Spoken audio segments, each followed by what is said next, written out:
प्यारे बच्चों, आप सभी का एक बार पुनः स्वागत है मेरे YouTube चैनल में जिसका नाम है मैथ्स विद पुरुषोत्तम। और आज हम उसी टॉपिक को आगे बढ़ाने वाले हैं जो पिछले वीडियो में हम पढ़ चुके हैं। पिछले वीडियो में कुछ कोणों को हमने एलैबोरेट किया हुआ था, तो कुछ शेष कोण जो रह गए थे वो ये लिखे हुए हैं। आज हम इन कोणों के बारे में पढ़ेंगे। ये लिखे हैं कुछ अन्य कोण। कौन सा है? सबसे पहले बाह्य कोण, उसके बाद में लिखा है संगत कोण, इसके बाद में लिखा है शीर्षाभिमुख कोण, उसके बाद लिखा है एकांतर कोण और इसके बाद लिखा है अंतः कोण। इनको हम इंग्लिश में क्या कहते हैं हम आपको बता देते हैं।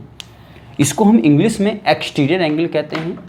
संगत कोण को इंग्लिश में हम करस्पॉन्डिंग एंगल कहते हैं। शीर्षाभिमुख को हम वर्टिकली अपोजिट एंगल कहते हैं। एकांतर को हम अल्टरनेट एंगल कहते हैं और अंतः को हम इंटीरियर एंगल कहते हैं। क्या कहते हैं? इंटीरियर एंगल कहते हैं। मैं फिर से एक बार बता देता हूँ। बाह्य कोण को हम एक्सटीरियर, बाह्य कोण एक्सटीरियर, ये कौन हो जाएगा? अंतः है यानी अंदर वाला, तो इंटीरियर हो जाएगा। संगत कोण को हम क्या कहते हैं? Corresponding angle. शीर्षाभिमुख को क्या कहते हैं? Vertically opposite angle. और एकांतर कोण को क्या कहते हैं? Alternate angle. क्या कहते हैं? अल्टरनेट एंगल कहते हैं। अब इनकी क्या क्या परिभाषाएं होती हैं, किस तरीके से इनको हम एलैबोरेट करेंगे, जानते हैं उसके बारे में। सबसे पहले इन दो चीज़ों में अंतर करना। हम आपको पिछले वीडियो में एक कोण पढ़ा चुके हैं। कौन सा नाम है उसका? बृहत कोण। क्या नाम पढ़ा चुके हैं उसका? बृहत कोण। हम आपको ये पढ़ा चुके हैं। बृहत कोण की परिभाषा क्या होती है इसके बारे में हमने आपको कल बताया था, या पिछली वीडियो में मैंने आपको बताया था कि बृहत कोण की जो लिमिटेशन होती है वो 180 से मोर होता है और 360 से क्या होता है? लेस होता है। ध्यान देना, 360 से लेस होता है। इसका नाम क्या होता है? बृहत कोण होता है। क्या होता है? बृहत कोण होता है। बाह्य कोण की अगर हम बात करें तो बाह्य कोण क्या होता है इसके बारे में आपको समझ लेना है कि बाह्य कोण हमेशा याद रखना है 0 से बड़ा होगा और 180 से क्या होता है? कम होता है। बृहत कोण बड़ा होता है, 180 से क्या होता है? कम होता है और इसका नाम है बाह्य कोण। क्या नाम है? बाह्य कोण। ध्यान रखना, इसका नाम है बाह्य कोण और इसका हम यहाँ पे लिखे देते हैं बाह्य कोण। ध्यान देना। अब इन दोनों के साथ में एक कोण आता है जिसका नाम है अंतः कोण। क्या नाम होता है? अंतः कोण। अंतः कोण नाम होता है। ध्यान देना, अगर अंतः कोण के साथ हम बाह्य कोण को उठा लें तो ध्यान रखना है कि अंतः कोण और बाह्य कोण इन दोनों का योग याद रखना है। अगर कभी कभी आपके प्रश्न में एग्जाम में प्रश्न आ जाता है कि अंतः कोण प्लस में बाह्य कोण, ध्यान देखना, अगर अंतः और बाह्य का योग पूछें कि अंतः और बाह्य का योग कितना होता है तो हमेशा याद रखना है 180 डिग्री होता है। लेकिन अगर अंतः किसका नाम, यदि अंतः और बाह्य, ध्यान रखना, अंतः और बृहत, ध्यान देना, यदि अंतः और बृहत कोण का नाम पूछा जाए तो हमेशा याद रखना है इसका जो योग होता है वो 360 होता है। यानी अगर अंतः 90 डिग्री का होगा तो बाह्य 90 का होगा। अंतः यदि 80 डिग्री का होगा तो बाह्य 100 डिग्री का होगा। इन दोनों का योग 180 होना चाहिए और इन दोनों का योग 360 होना चाहिए। क्या होता है, आप लोग बाह्य में और बृहत में कन्फ्यूज हो जाते हैं। बाह्य को हम इंग्लिश में एक्सटीरियर कहते हैं और बृहत को हम क्या कहते हैं? बृहत कोण को इंग्लिश में शायद हमने आपको कल बताया था, इसको मुझे याद नहीं आ रहा, अभी हम आपको बताएंगे। तो इन दोनों का योग हमारे पास 180 होता है और इन दोनों का योग हमारे पास कितना होता है? 360 डिग्री होता है। इन चीज़ों को आपको याद रखना है। जैसे हम आपको इस तरीके से आपको समझाएंगे, ध्यान देना है। इन दोनों को, जैसे कोई एक आकृति है, यहाँ पर बहुभुज है, कोई एक आकृति है, इस आकृति का इस कोण का नाम क्या होता है? इसका नाम है अंतः कोण। इसका नाम क्या है? अंतः कोण नाम है। अंतः कोण इसका नाम है। ध्यान देना, बृहत कोण को इंग्लिश में रिफ्लेक्स एंगल कहते हैं। क्या कहते हैं? रिफ्लेक्स एंगल कहते हैं। अभी हमें याद नहीं आ रहा था, याद आ गया है। बाह्य कोण हम क्या कहते हैं? इसको एक्सटीरियर कहते हैं और इसको हम क्या कहते हैं? रिफ्लेक्स कहते हैं। अंतः को हम इंटीरियर एंगल कहते हैं। इसका नाम अंतः कोण है। अब आप ये बताएं, अगर ये अंतः कोण है तो फिर बाह्य कोण कौन सा होगा? तो याद रखना, एक भुजा को आगे बढ़ाने पर, किसी भी एक भुजा को आगे बढ़ाने पर जो बचा हुआ कोण है इसका नाम है बाह्य कोण। अब कुछ लोगों ने, मैं जानता हूँ कुछ लोगों ने इसका नाम कुछ और पढ़ा है, तो भैया एक नाम और होता है, इसको हम बहिष्ठ कोण के नाम से भी जानते हैं। किस नाम से जानते हैं? बहिष्ठ कोण के नाम से भी जानते हैं। इसी का नाम क्या होता है? बहिष्ठ कोण भी होता है और इसी का नाम बाह्य कोण भी होता है। ये चीज़ याद समझ में आ गया? ध्यान देना, अगर इसका नाम अंतः कोण है तो हमने ये भी तो अंतःकोण कहलाएगा, ये भी अंतःकोण कहलाएगा। अगर ये अंतःकोण है, समझने का प्रयास करना, ये अंतःकोण है, तो इस पूरे टोटल को यानी अंतः को छोड़ करके ये जो बचा हुआ है इसका नाम क्या होता है? बृहत् कोण होता है। क्या नाम होता है? बृहत् कोण होता है। और इसे हम हिंदी में क्या कहते हैं, सॉरी इंग्लिश में क्या कहते हैं? रिफ्लेक्स एंगल कहते हैं। क्या कहते हैं? रिफ्लेक्स एंगल कहते हैं। इन चीज़ों को आपको याद रखना है। और इसको हम क्या कहते हैं? एक्सटीरियर एंगल कहते हैं। क्या कहते हैं? एक्सटीरियर। और इन दोनों कोणों को हम क्या कहते हैं? इंटीरियर एंगल कहते हैं। इन चीज़ों को आप सभी को बहुत अच्छे तरीके से याद रखना है। अब आप खुद बताइए कि देखें इसका और इसका, इन दोनों का प्लस 360 होगा या नहीं होगा? बिल्कुल होगा, क्योंकि एक बिंदु पर जितना कोण कुछ ये बना हो, बाकी का ये बचा हुआ है, तो इन दोनों का योग कितना होगा? 360। तो ये लिखा है कि अंतः प्लस बृहत् का योग कितना? 360 होता है। और अंतः ध्यान रखना है, पूरी एक रेखा बन गई है, तो ये बाकी कोण और ये कुछ ये बचा हुआ है, इन दोनों का योग कितना होगा? 180। यानी एक रेखा पर बने हुए सभी कोणों का योग कितना होता है? 180 डिग्री होता है। इसे हम क्या कहते हैं? रैखिक युग्म के नाम से भी जानते हैं। इन दोनों का योग ये 180 अंश है और ये रेखा उसमें कॉमन है, तो इन दोनों को हम क्या कहेंगे? रेखीय युग्म कोण कहेंगे। आसन्न कोण के तहत हमने इसकी परिभाषा आपको एलेबरेट किया हुआ था। तो इन चीज़ों को आप लिख सकते हैं। या सबसे पहले जो हम आपको बता रहे थे, हम आपको बाह्य कोण की परिभाषा बता रहे थे, तो अगर इसकी परिभाषा हम लिखना चाहें तो हम इसकी परिभाषा ऐसे लिख सकते हैं कि ऐसा कोण, ध्यान देना, ऐसा कोण जिसकी माप, याद रखना, ऐसा कोण जिसकी माप, याद रखना, ऐसा कोण जिसकी माप कितनी होती है? 0 डिग्री से अधिक। ऐसा कोण जिसकी माप 0 डिग्री से अधिक, परंतु क्या होती है? अधिक, परंतु 360 डिग्री से कम होती है, उसे हम क्या कहते हैं? कम होती है, उसे क्या कहते हैं?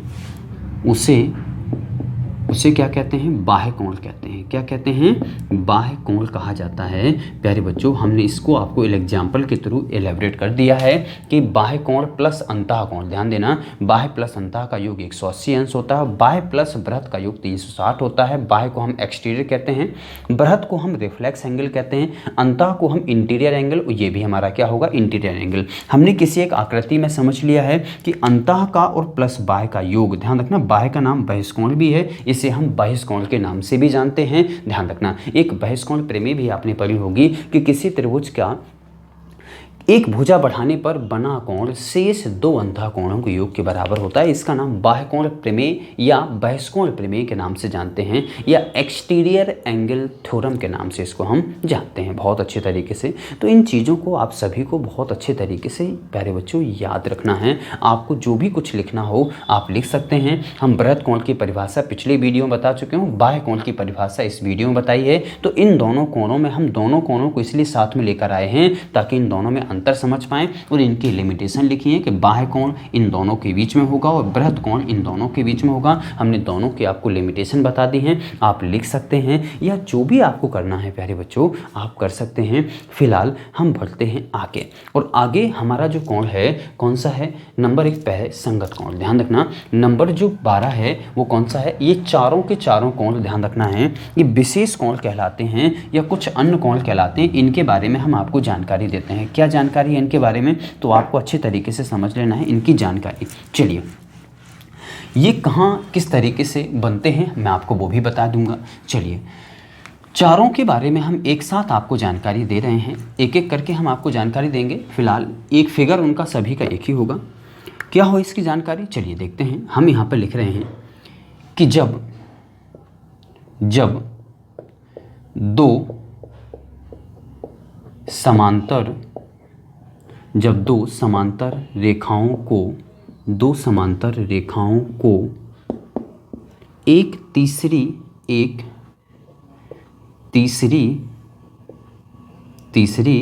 तिर्यक रेखा, ध्यान रखना इसके बारे में हम आपको अवगत करा चुके हैं पिछले वीडियो में। आप देखें वीडियो नंबर 2, ध्यान रखना क्लास नंबर 2 में हम आपको तिर्यक रेखा की परिभाषा बता चुके हैं। आपको लिंक निश्चित तौर पर डिस्क्रिप्शन में मिल जाएगी, आप देख सकते हैं। चलिए, तीसरी तिर्यक रेखा खींच दी जाती है। तीसरी तिर्यक रेखा खींच दी जाती है तब तब निम्न कोण, निम्न मतलब कौन है, ये वाले निम्न कोण अंतरित होते हैं, अंतरित मतलब बनते हैं, निम्न कोण अंतरित होते हैं या बनते हैं। ध्यान देना किस तरीके से, पहले इसका फिगर बनाते हैं हम। तो फिगर हमने पहले बच्चों ये बनाया हुआ है इस तरीके से, ध्यान रखना, ये हमने फिगर बनाया, दो ये रेखाएं हो गई हैं, इनका नाम है समांतर एल और एम, ये दोनों कैसी हैं, पैरेलल लाइन है, और ये हो गई तिर्यक रेखा, इसको हम क्या कहेंगे, एन। एन क्या है हमारे लिए, तिर्यक रेखा को हम इंग्लिश में ट्रांसवर्सल लाइन कहते हैं, और समांतर रेखाओं को हम पैरेलल लाइन कहते हैं। तो मैं यहाँ पे लिख सकता हूँ कि एल और एम क्या है, समांतर हैं, और एन जो है वो तिर्यक रेखा है। कौन सी है, तिर्यक रेखा है या ट्रांसवर्सल लाइन है, ध्यान रखना है आपको। अब सबसे पहले हम इनका नाम दे देते हैं। चलिए, इस कोण का नाम, इस कोण का नाम, इस कोण का नाम, इस कोण का नाम, फिर इस कोण का नाम, इस कोण का, और इस कोण का, और इस कोण का, क्या हो जाएगा, 1 2 3 4 5 6 7 और 8, ये लिखे हैं 8 कोण। ध्यान देना। अब कौन कौन से कोण क्या कहलाते हैं, तो सबसे पहले हेडिंग हम आपको डालते हैं, सबसे पहले हम एलैबोरेट कर रहे हैं संगत कोण को। किसको एलैबोरेट कर रहे हैं, संगत कोण को। ध्यान रखना, संगत शब्द सुनकर के आप अनुमान लगाएं आपके मन में क्या आभास होता है। संगत शब्द सुनकर के आपने संगत, संगति, आपने देखा ना, एक व्यक्ति दूसरे व्यक्ति की संगति करता है, तो जो पहला व्यक्ति जिसका व्यवहार या जिस तरह का व्यवहार पहले व्यक्ति का होता है, उसी तरह का व्यवहार दूसरे व्यक्ति का हो जाता है, यदि आप संगति में हैं तो। आपने देखा होगा कि जो शराब पीने वाले लोग होते हैं, उनकी बैठक जो लगती है वो शराब पीने वाले लोगों के, सभ्य जो व्यक्ति हैं वो सभ्य व्यक्तियों के साथ बैठते हैं, धर्मात्मा व्यक्ति धर्मात्मा, साधु व्यक्ति साधु व्यक्तियों के पास बैठता है, नशेली व्यक्ति नशेली व्यक्तियों के पास बैठता है। तो ये क्या है, संगति का सार है कि नहीं है। आप देखना, किसी भी एक ऐसे व्यक्ति को, चलिए जो मान लीजिए शराब का आदी है, उसको आप एक अनजान शहर में छोड़ आएँ, कौन से शहर में, अनजान शहर में छोड़ आएँ, आप उसे उसका ये आप जिस शहर में उसे छोड़ के आए हैं, इस शराबी को अनजान शहर में छोड़ के आए हैं, जिस शहर में आप छोड़ के आए हैं वहाँ पर उसका कोई नहीं जानता है, ना उसका कोई वहाँ पर है। आप सोच के देखना, आप शाम को उसे ढूंढ के देखना, तो वो इस ऐसे व्यक्ति, अगर वो शराबी होगा तो वो ऐसे व्यक्ति के पास बैठा होगा जो निश्चित तौर पर शराब पीता होगा, क्योंकि वो पता नहीं कहाँ से ढूंढ लेते हैं, किस तरीके से। तो ये कहीं ना कहीं मैं ये कहूँगा कि संगति का असर होता है, संगत होता है। ध्यान रखना। तो इसी के तहत हम इसकी परिभाषा को एलैबोरेट कर रहे हैं। हमने संगति की जो परिभाषा बताई है, अब देखना यहाँ पे आप सोच के देखो, ऊपर ये 4 लोग बैठे हैं जिसका नाम 1 2 3 4, और नीचे जो 4 लोग बैठे हैं, आपको इनमें से प्रत्येक एक व्यक्ति की आपको पोजीशन, और इनमें से प्रत्येक एक व्यक्ति की पोजीशन, यानी इन दोनों, इसमें से किसकी संगति इनमें से किसकी संगति की बिल्कुल एक जैसी मिलती है। तो क्या आप ये नहीं कह सकते हैं कि जो एक कोण है, एक कोण की संगति किसके जैसी है, 5 की संगति जैसी है। देखो, एक जिस दिशा में कोण बना है उसी दिशा में 5 नंबर कोण बना है, 2 जिस दिशा में कोण बना है उसी दिशा में 6 नंबर का कोण बना है, 4 जिस दिशा में कोण बना है उसी दिशा में 8 नंबर कोण बना है, 3 जिस दिशा में कोण बना है उसी दिशा में और उतना ही 7 नंबर कोण बना है। तो क्या इनकी प्रत्येक, इनमें से चारों की जो संगति है, क्या इनमें से चारों की संगति मैच कर रही है, मिल रही है क्या? आप कहेंगे बिल्कुल सर मिल रही है। तो इनको हम संगत कोण कहते हैं। क्या कहते हैं? संगत कोण। और ये कौन कौन से कोण होते हैं? कोण 1 के बराबर में बताइए कौन सा होगा? कोण नंबर 5वां होगा। चलिए, कोण नंबर 2 कौन सा होगा? 2 की संगति किसके जैसी है? तो आप देख लें, इसमें देखो 2 की संगति किसके जैसी है? 6 के जैसी है, तो मैंने 6 लिख दिया है। 3 की संगति किसके जैसी है? तो मैंने कोण 3, और 3 की संगति किसके जैसी है? तो वो हमने देखा 3 की संगति 7 के जैसी है। आगे देखें, कोण 4 की संगति किसके जैसी है? तो इसकी संगति 8 के जैसी है। इन चीज़ों को आपने बहुत अच्छे तरीके से, मुझे लगता है, समझ लिया होगा। क्या होगा? समझ लिया होगा। चलिए, अब बताते हैं आपको अगला जो हमारे पास नियम है, या अगला जो हमारे पास कोण है, उसको हम बता रहे हैं। अगली हेडिंग हमारे पास है शीर्षाभिमुख कोण। हम किसी न किसी से इन परिभाषाओं को जोड़ने का प्रयास करते हैं ताकि वो आपको बहुत अच्छे तरीके से समझ में आ जाए। देखें, इसमें 2 शब्द जुड़े हुए हैं। कौन कौन से शब्द जुड़े हुए हैं? शीर्ष और अभिमुख। इसमें दो शब्द जुड़े हुए हैं, हम परिभाषा बना रहे हैं, तो परिभाषा को लेकर के हम थोड़ा सा चिंतित रहते हैं, इसलिए हम आपको उस ऐसी परिभाषा बताते हैं ताकि वो हमेशा याद रहें। क्योंकि शीर्षाभिमुख जब भी आपके पास नाम आएगा तो आप उसे तोड़ मरोड़ को उसकी परिभाषा बताएं। उसी में से जैसे संगत शब्द हमने यहाँ से चूज किया था, उस संगत से ही उसकी हमने परिभाषा को बनाया हुआ था। अब देखिए इसकी जो परिभाषा क्या होती है, तो प्यारे बच्चों एक दो नाम होते हैं, एक नाम है सम्मुख, ध्यान देना, सम्मुख का हिंदी में क्या तात्पर्य होता है, और एक दूसरा नाम है अभिमुख। अभिमुख का तात्पर्य क्या होता है इसके बारे में हम आपको बताते हैं और इसके बारे में बताते हैं। सम्मुख का तात्पर्य होता है आमने सामने किए हुए दो लोग बैठे होंगे तो हम कहेंगे आपस में सम्मुख मुख करके बात कर रहे हैं, आपस में इनके मुख कैसे हैं, सम्मुख हैं। जैसे हमने ये कह दिया है, मान लीजिए एक व्यक्ति ये है और एक व्यक्ति ये है, इसका मुख अगर इस दिशा में है और इसका मुख अगर इस दिशा में है तो इन दोनों को हम कहेंगे कि इन दोनों का मुख आपस में एक दूसरे के कैसे है, सम्मुख है।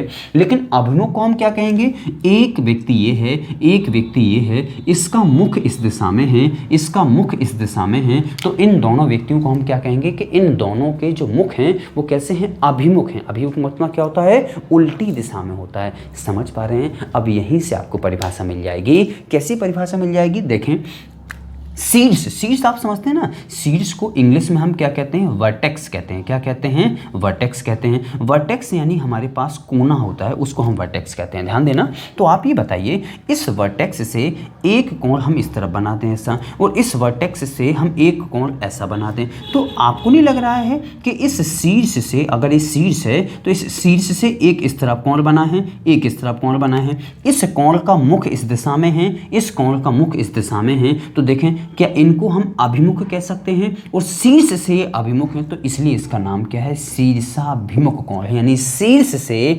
जिनके मुख एक दूसरे के अभिमुख होते हैं उनका नाम क्या होता है, शीर्षाभिमुख कोण होता है। बोलो प्यारे बच्चों, समझ पाए हो या नहीं समझ पाए हो? क्लियर हो रही चीज़ें? शीर्षाभिमुख के बारे में हम आपको बता चुके हैं। शीर्षाभिमुख यानी शीर्ष धन अभिमुख होता है। शीर्ष को हम वर्टेक्स यानी हम पॉइंट कहते हैं, तो पॉइंट से एक का मुंह इस तरफ, दूसरे का मुंह इस तरफ, तो क्या इन दोनों कोणों का नाम शीर्षाभिमुख कोण होगा क्या? यानी इन दोनों कोणों को हम लिख सकते हैं यहाँ पर ए, यहाँ पर ओ, यहाँ बी, यहाँ सी और यहाँ डी। मैं लिख सकता हूँ कि ए ओ बी और कोण किसके बराबर होगा, ए और बी, और कोण बी ओ सी के बराबर होगा। ये दोनों शीर्षाभिमुख कोण हैं और आपस में बराबर होते हैं। और कोण अब देखना ये बन चुका है, तो ए ओ सी, ये इसका मुंह ऊपर की तरफ, इसका मुंह नीचे की तरफ, तो हम लिख सकते हैं कि ए ओ सी और बी ओ डी ये दोनों भी कैसे हो जाएंगे, शीर्षाभिमुख कोण हो जाएंगे। तो इनको कोणों को हम क्या कहते हैं, शीर्षाभिमुख कोण कहते हैं।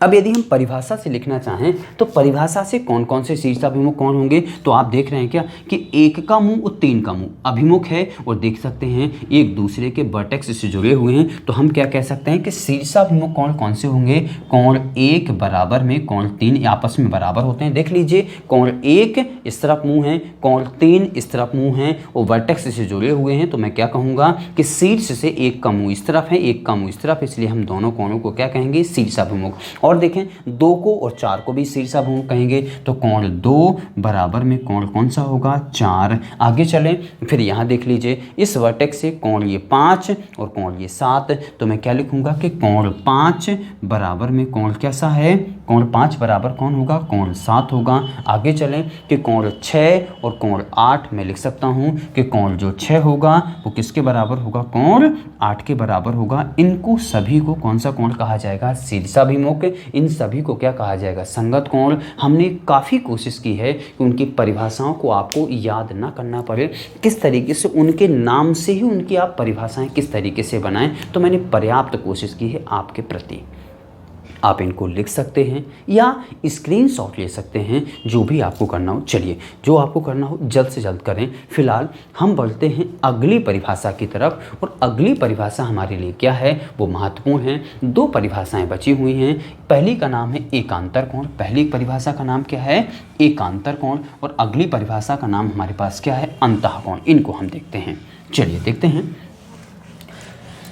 सबसे पहली जो परिभाषा है उसका नाम है एकांतर कोण, यानी इसको हम इंग्लिश में क्या कहते हैं, अल्टरनेट एंगल बोलते हैं, यानी एकांतर कोण। ध्यान रखना, एकांतर कोण की परिभाषा क्या होती है हमारे लिए, हम वो भी जान लेते हैं। एकांतर कोण क्या होते हैं, चलिए हमने देखा एकांतर यानी एक जैसा अंतर, एक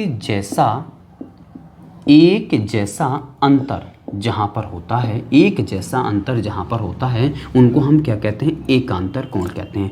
आपको नहीं लग रहा ऐसा कि अगर हम इन दोनों दो रेखाएं अगर समांतर होती हैं और इसका पॉइंट ये वाला इस अंतिम पॉइंट से अगर जोड़ दें तो ये जेड की कंडीशन बन जाती है, और आपको नहीं लग रहा कि एक जैसा इसका जो डिफरेंस है, इसका जो गैप है और इसका जो गैप है, दोनों एक जैसे हैं। देखो अच्छे तरीके से, यानी जहाँ पर भी जेड बन जाता है उसका नाम एकांतर कोण हो जाता है। क्या नाम हो जाता है, एकांतर यानी अल्टरनेट कोण इसे हम कहते हैं। तो आप ही बताइए कि जेड इसमें कहाँ कहाँ बना हुआ है। तो हम देखिए, हम मार्कर से बना रहे हैं, ब्लैक पेन का मार्कर ले लिया हमने। देखिए एक देखो जेड ये बना कि नहीं बना, देखिए अच्छे से बना जेड। यहाँ से अगर चलते हैं आप इस तरीके से तो ये जेड बना, तो इसमें कौन सा होगा, 4 और कौन होगा 6। तो मैं लिख सकता हूँ कि कोण जो 4 होगा वो किसके बराबर होगा, 6 के बराबर होगा। और कौन से नियम से बराबर होगा, एकांतर कोण के नियम से बराबर होगा। आगे चले, अब यदि हम यहाँ से चलते हैं तो इसका नाम क्या होगा, देखें यहाँ से जेड बना है तो ये 3 होगा और ये कौन सा होगा, 5। यानी मैं लिख सकता हूँ कि 3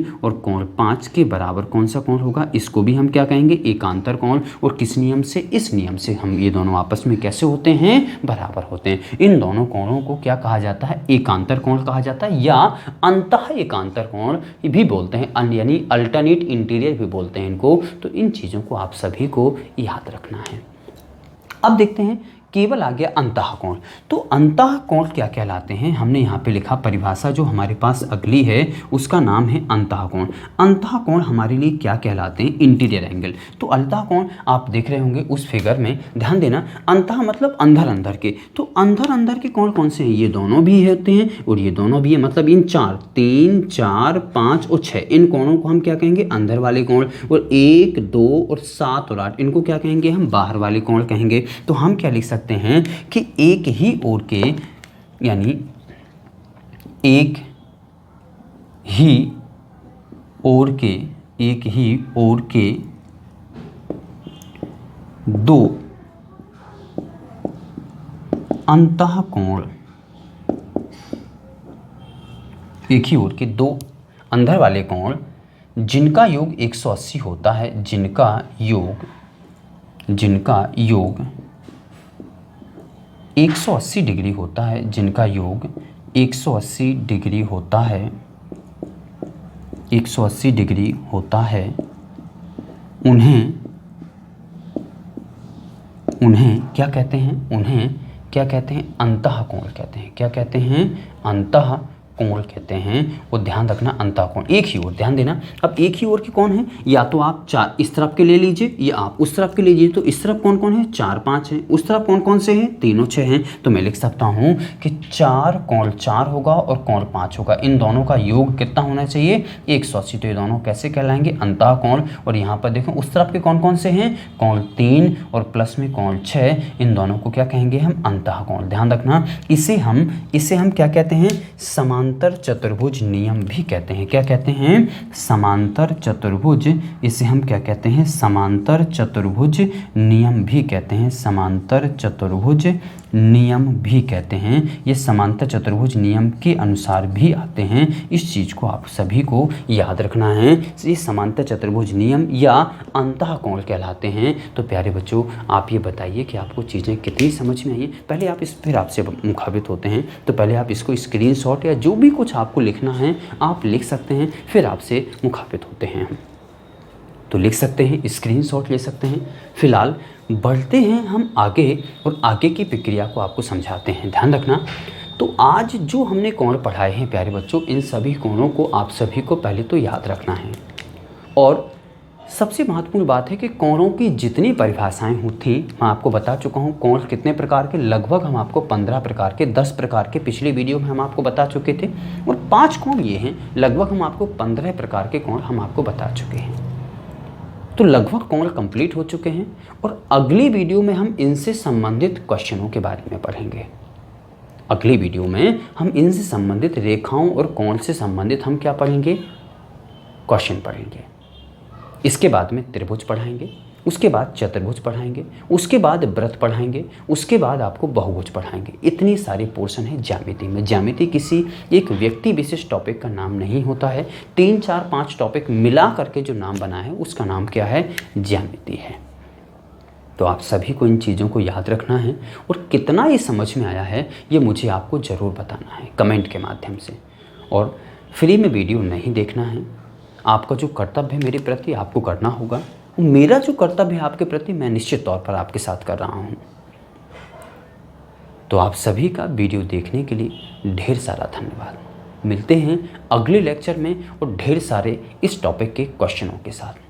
तब तक के लिए मैं पुरुषोत्तम विश्वकर्मा आप सभी का हार्दिक स्वागत, वंदन, अभिनंदन। घर पे रहें, मस्त रहें, पढ़ते रहें और अध्ययन करते रहें। चलिए।